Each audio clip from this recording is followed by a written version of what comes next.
And talking of opportunities, if you dream of getting your company on the markets, raising the capital, the money to start up or expand your business has always taken some planning. But in these credit-strapped times, you'd think it would be even harder to get what you're really after. But is it?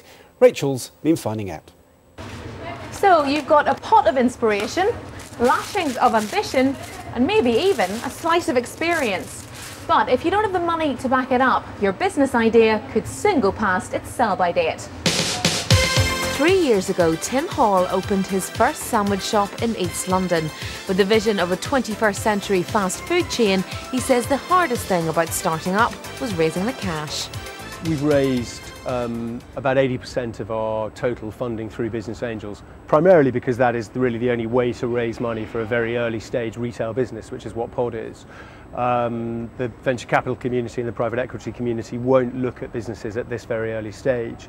I avoided friends and family so that I could relax in the evenings and at weekends, and we've also had a lot of support from the Small Firms Loan Guarantee Scheme, which is a government-backed scheme. It's not easy to get money through that scheme, but you can do it, particularly if you're raising a lot of equity funding from Business Angels. In 2005, Tim raised £750,000 to open his first outlet. 2 years later, he raised another £750,000 to open his second store. Today, he's looking to expand aggressively, and to make it happen, he needs to raise another £1.5 million. Well, when we started raising money in 2004, 2005, the financial markets were pretty robust. Everybody was making a lot of money in the city and in London. And as a result of that, there were a lot of people seeking quite high-risk investments. I think since the credit crunch, or certainly since the end of 2007, it's become increasingly difficult to raise money from business angels, who are small investors, for high-risk businesses. But having said that, if you present the right opportunity and the right business plan to that market, the business angel market, then there still are a lot of people looking for investments in that space.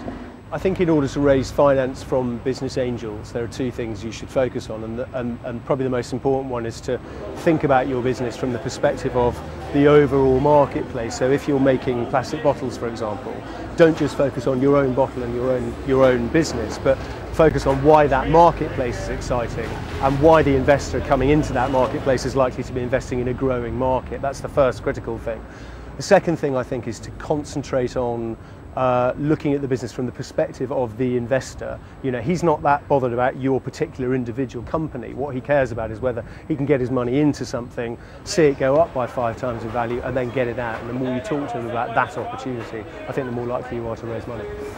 Well, it's an interesting process raising money through business angels, and I'll give you 2 examples of the kind of different extremes that we've experienced. One is a small investor for whom Pod is a very significant percentage of his overall investment portfolio, who spent 3 days in my office going through suppliers' invoices, credit card slips, everything to establish whether what we were saying in the business plan was true, and he eventually invested, and I'm very grateful. And the other side of the coin is a customer who invested quite a large investment, who then very kindly asked me to go skiing with him, and we got to the top of quite a difficult slope, and he said, "If you beat me to the bottom, I'll double my investment," which I'm glad to say I did, but I'm not sure whether he let me win or not.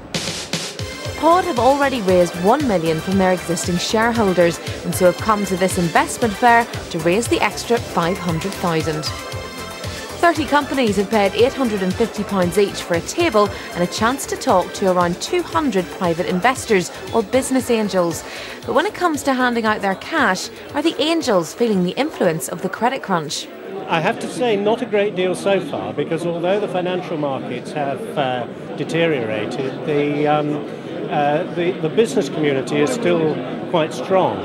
I think it may well be different in a year or so's time, thinking back to the early 90s, for example, but at the moment there's still there's still a heavenly host of us angels around, and so founders with a good story to tell can still get a good deal from us.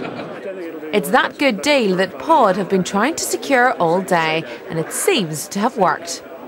It's been successful for us. I think we've raised the $500,000 that we came here to raise, and I think overall there have been fewer investors looking for investment, but those that we have seen have been a higher quality investor.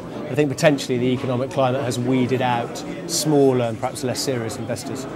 With the money raised from the business angels, Tim plans to open another 3 outlets by the middle of next year and says he'll be back asking for more to create a chain of 15 stores by 2010. Rachel reporting.